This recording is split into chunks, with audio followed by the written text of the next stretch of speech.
When the third episode opens, a few years have gone by, and in this time, Viserys and Alicent have gotten married and now have a 2-year-old son.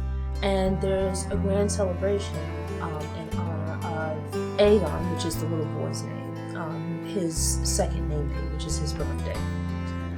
You kind of get a sense of some vibes at this gathering, right? It's a very large celebration. It opens on a grand feast. A really, really big deal is being made out of this little boy's second birthday. And the thing is, officially, Rhaenyra is still Viserys' heir.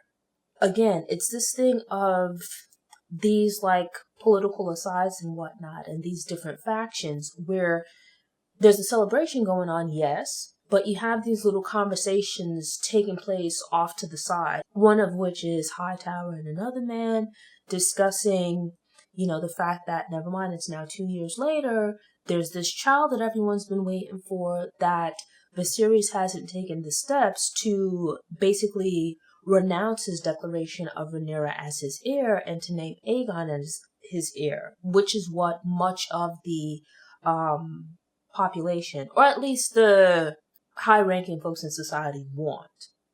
But he hasn't taken steps with that.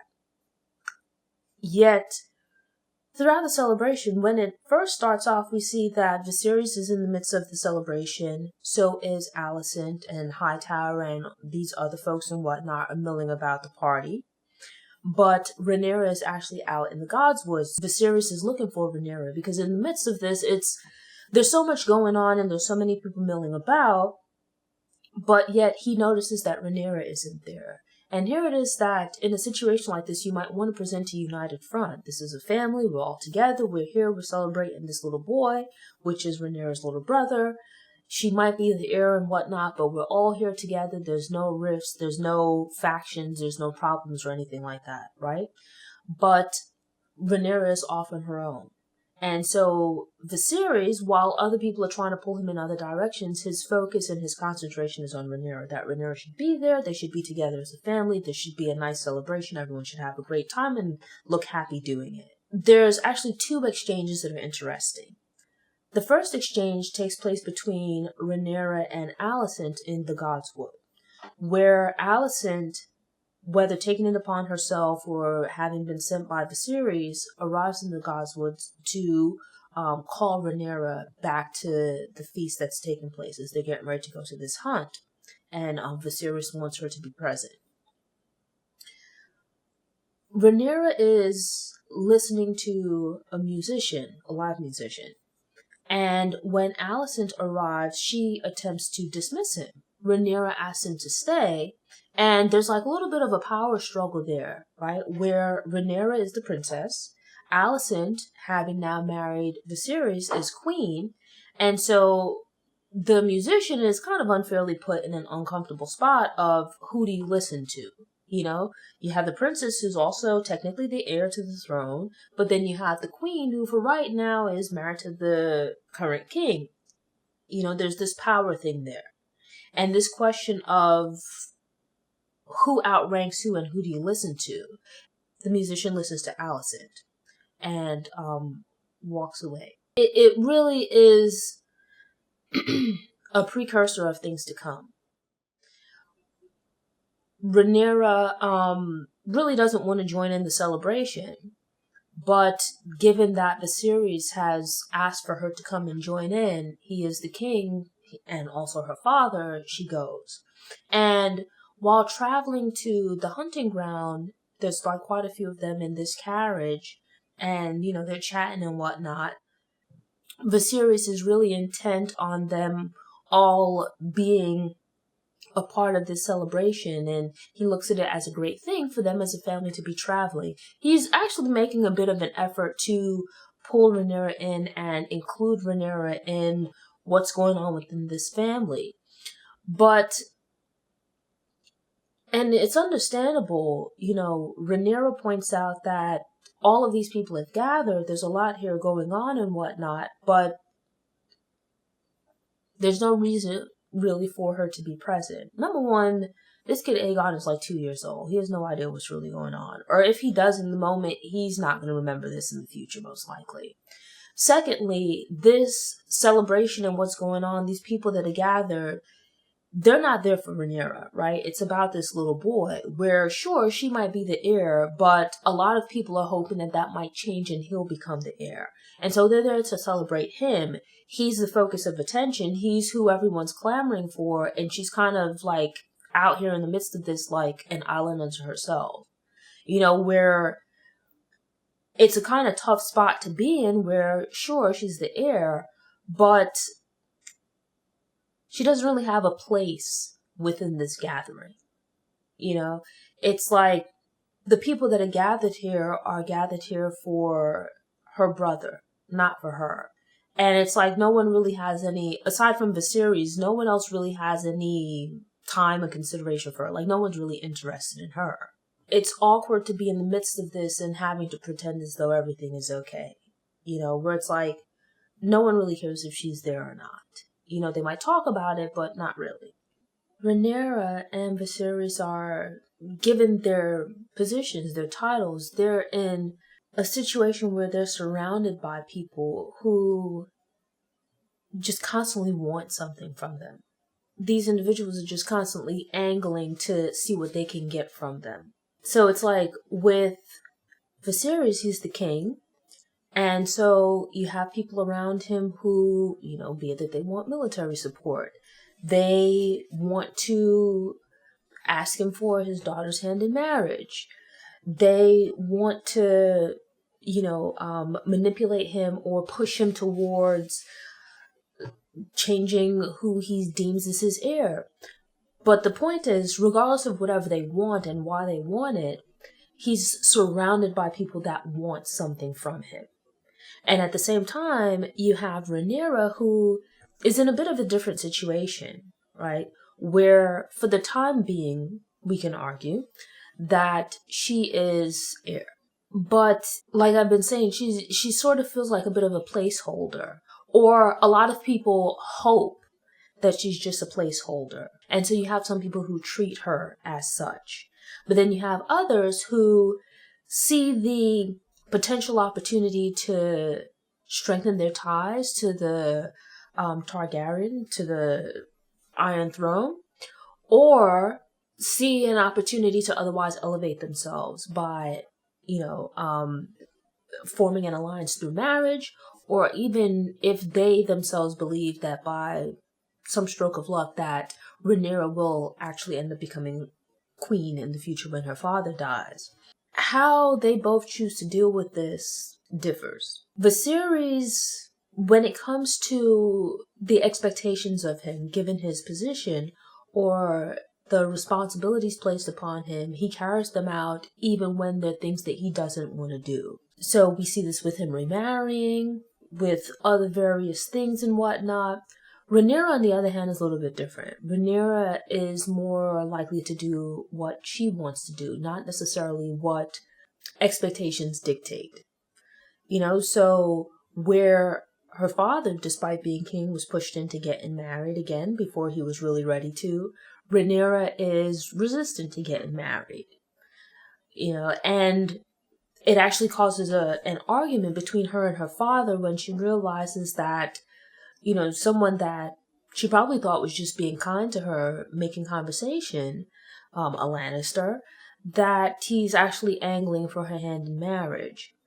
And her way of dealing with the things that she doesn't necessarily want to do is to remove herself from the situation. So this is the case with getting married, where she like yells at her dad about trying to marry her off to this Lannister guy. It's the same thing with participating in the birthday celebration activities for her brother. She constantly finds ways to remove herself from the environment. So it's like, it just shows you these two different approaches to dealing with the responsibilities and expectations of being royalty within this realm. Rhaenyra escapes into the woods, once again, running away from like the expectations that are being placed upon her, and finds herself in quite a bit of a pickle, right? Comes into contact with a wild boar and very, very close to being seriously hurt, but kind of pulls through at the last minute with some help. But something that's telling is that while initially, because the boar seemingly comes out of nowhere, she's caught off guard, once she gets her bearings, like, she actually fights back against the boar. There's this whole thing about this hunt. It's mentioned that they're actually looking for a white stag, right, that was spotted out in the royal woods. It's supposed to be huge. The symbol of the Targaryens are dragons, right? They're known as dragon riders, and that's the thing that gives and gets them respect. That's the current symbol of royalty. But as someone points out, that in the past, actually, stags were the symbol of royalty. And as a result of that, it's seen as that this might be a good omen that they see this white stag. So not only do they see a stag, but the stag is also very large and powerful. In addition, it's not just like a regular old brown stag or whatever color deer are, but it's a white stag, which is, I'm guessing, rare. And as a result of that, it's regarded as a potentially good omen. Viserys and the rest of the hunting party, they arrive at a place where some of the assistants, I guess, in the hunting party, where they've actually, to a degree, captured a stag. Not the white stag that they were looking for, but a stag. And I found it kind of telling that, first of all, I was expecting, like, with hunting of this nature, that even as the king, you would be, like, on your horse, and maybe from, like, you spot the deer, and maybe from, like, 100 yards away, you, like, shoot it with the bow and arrow or something like that, or whatever it is that you would use to bring it down. But instead, like, Viserys has, like, all these people, like, holding the animal, and he has this, like, pike of sorts that was given to him as a gift. And he has to use it, like, twice. He has to stab the animal twice to get it to finally stop moving. Here it is that he's pursuing this symbol of royalty, this white stag. But then what he ends up killing, what he ends up finding, is not the white stag, but like a run-of-the-mill stag, right? But it's, like, very large. And so you have to kind of, like, look at it like the symbolism, right? Where here it is, this thing, this dream that he's held of having this son for the longest. But in his eyes, at least, kind of settling for Rhaenyra, right? That he didn't think that he would have any more children. He didn't think that he would get remarried after the death of his wife. And so he named Rhaenyra heir, really in part to spite Daemon, but also because he'd given up hope on having, like, a son. And so it's like, it's kind of reflected in this thing of them killing the stag, where it's like, it's not really what he wanted, but this is what they have. And then at the same time, he's the one to kill it, you know? That, I think it points to House Targaryen and their future problems, and that they are the source of it, you know? And this thing of him viewing Rhaenyra as, like, settling for her as his heir versus choosing his son as his heir.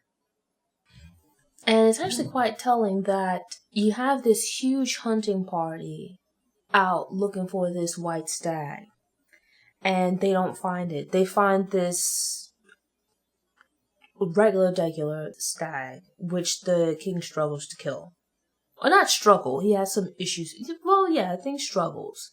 Because it wasn't just a matter of him failing to kill the animal on the first strike, but you could look at it that, like, it takes a lot out of him. Meanwhile, not even really looking for it, Rhaenyra and her companion are out in the morning after having had this ordeal with this boar, and covered in blood and looking a hot mess, you know, they see this white stag. And where his inclination is to kill it, she instead lets the stag go. You know, doesn't, like, try to catch it, doesn't try to, you know, kill it or anything like that. She just lets it go. So it's kind of telling that, like, they didn't go looking for the stag, and the stag wasn't really looking for them either, but yet it ends up finding them, right? This symbol of royalty.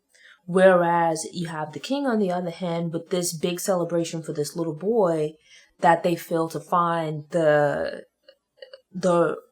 for lack of a better term, royal stag that they're looking for, despite it being so many of them. At the same time that this is taking place, her father is back at the camp that they've made for this hunting expedition, and is speaking with Alicent, where he admits that he has some misgivings about making Rhaenyra his heir, which was something that I suspected all along. Not necessarily that he had regrets about it, but that this arrangement wasn't going to necessarily stand. That in his mind it was a temporary thing. But as he admits, part of why he named Rhaenyra as his heir was guilt. In that many years earlier, he had a dream, a vision really, about this son that he would have. And recognizing that, had been hoping that he would have this dream again, that he would relive this dream. And he became so preoccupied with it that, as we saw in the first episode, that he pushed for Rhaenyra's mother, the decision that he made with regards to her delivery, and it ultimately ended up killing her. And so with that, he was carrying around a great deal of not just grief, but also regret and remorse, which played a part in him naming Rhaenyra as his heir, where, again, like I said, he wasn't thinking very straight at the time, right? Or thinking beyond this immediate moment as far as the problems that would come down the line as a result of this decision that he'd made. He acted out of, there wasn't really any malice or anything like that, but he acted on emotions rather than logic. He was trying to ease his feelings of guilt over the queen dying in childbirth. And as a result, I guess trying to make it up to Rhaenyra, decided to extend this thing of her becoming heir. Not fully considering that he was actually burdening her with a lot of problems and headaches. Every so often you have these conversations between Viserys and Rhaenyra. In this episode, they have several as well. One of the most significant is Rhaenyra finally breaks down and expresses to Viserys that she looks at her current position as being a placeholder, that she has been usurped by her younger brother, that she was a part of the family unit formed by her father, the king, and her mother, the queen. But since her mother's death and her father's new marriage, she's a bit of an island unto herself. Viserys tries to reassure her that the choice he made in selecting her as his heir stands, and that it's not going to change or falter. But ultimately, his goal in trying to get Rhaenyra married off is, it's not to move her aside, but rather to help to strengthen her position, to use the marriage as an opportunity to form a strong alliance. This actually comes after Alicent is visited by her father, Hightower. Hightower pushes Alicent to go and speak to Viserys, to use her position to bring him around to Aegon becoming king. Thanks for tuning in. To ensure you don't miss any episodes, subscribe to the channel, click the notification bell, go ahead and click the thumbs up button if you like what you saw, and go ahead and share it on social media.